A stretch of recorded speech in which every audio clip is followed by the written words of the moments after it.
નમસ્કાર, India news ગુજરાતમાં આપનું સ્વાગત છે અને હું છું આપની સાથે કિશન તિવારી। સમાચારોની શરૂઆત કરીએ આપણે સૌથી પહેલા મહત્વના સમાચારથી। વાત કરીએ આપણે સુરતની, તો સુરત ગ્રામ્ય એસઓજી શાખાએ ઓલપાડ તાલુકાના કારેલી ગામે મોટો દરોડો પાડી 55.493 કિલોગ્રામ ગાંજો ઝડપી પાડ્યો છે।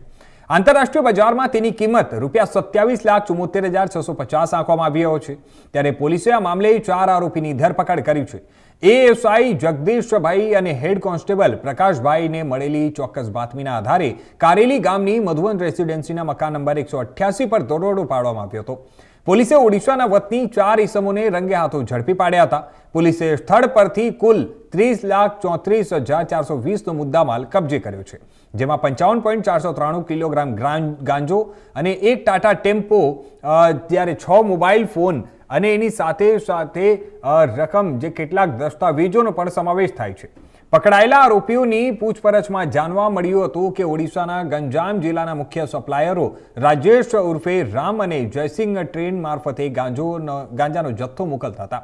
આ જથ્થો સાયણ રેલવે ટ્રેક પાસેના પિલર નંબર નજીક લાઇટના સિગ્નલ બતાવીને ડિલિવરી લેવામાં આવતો હતો। ત્યાંથી ટેમ્પો મારફતે આ જથ્થો કારેલી ગામના મકાનમાં લાવી અને સુરતના વિવિધ વિસ્તારોમાં વેચવામાં આવતો હતો। આ મામલે ઓલપાડ પોલીસ મથકે એનડીપીએસ એક્ટની કલમ 8C, 20B અને 29 મુજબ ગુનો નોંધી આગળની તપાસ હાથ ધરવામાં આવી છે।